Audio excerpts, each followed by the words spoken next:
नमस्कार, मैं हूं आरती। एसएमजेड न्यूज देख रही दर्शकों का स्वागत है। शुरुआत करते हैं आज के खास खबरों के साथ। 49 फिल्मी हस्तियों ने प्रधानमंत्री मोदी को लिखा पत्र। आजाद नाबी ने भी संसद में उठाया मॉब लिंचिंग का मुद्दा। फिल्मी जगत और सामाजिक कार्यकर्ताओं के एक समूह ने प्रधानमंत्री मोदी को पत्र लिखकर मॉब लिंचिंग की घटनाओं पर सवाल खड़े किए हैं।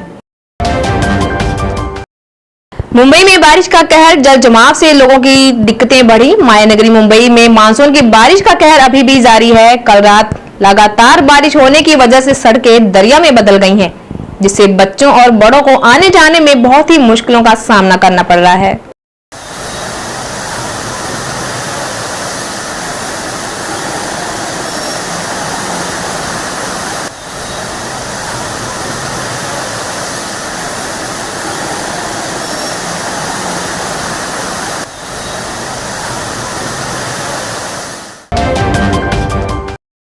दिल्ली की लापरवाह और भ्रष्टाचार पुलिस वालों को जबरन रिटायरमेंट की तैयारी।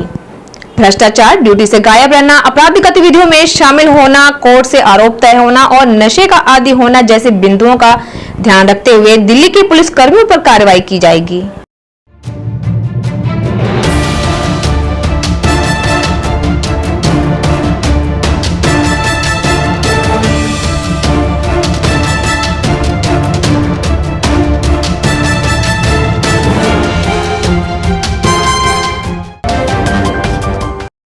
तृणमूल कांग्रेस की सांसद महुआ मोइत्रा ने लोकसभा में केंद्र सरकार पर निशाना साधा। उन्होंने कहा कि देश में अगर राष्ट्रीय सुरक्षा के मुद्दे पर सरकार के साथ सहमति जताओ तो राष्ट्र विरोधी का तगमा दे दिया जाता है।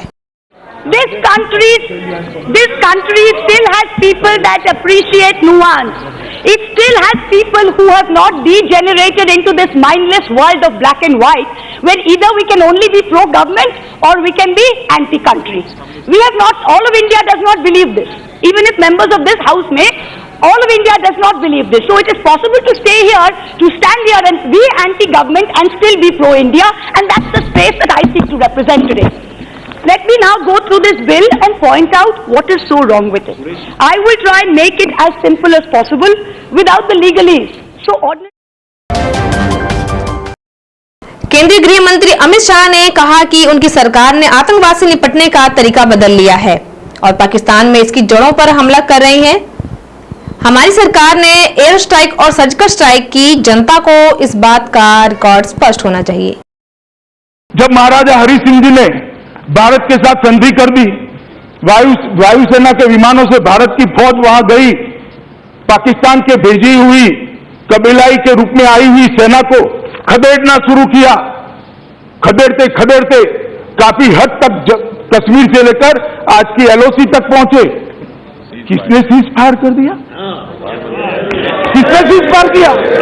माननीय अध्यक्ष जी, हमने नहीं किया। जवाहरलाल नेहरू उस वक्त के प्रधानमंत्री जी ने सीज फायर कर वो हिस्सा पाकिस्तान।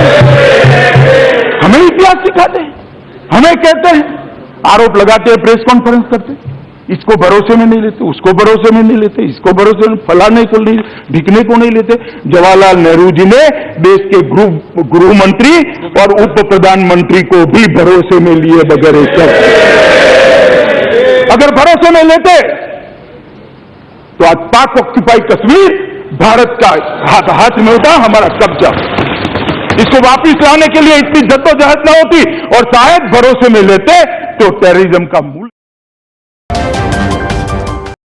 ये तो थी आज की खास खबरें। कल फिर हाजिर होंगे ताजा और नई खबरों के साथ। देखते रहिए एसएमजेड न्यूज।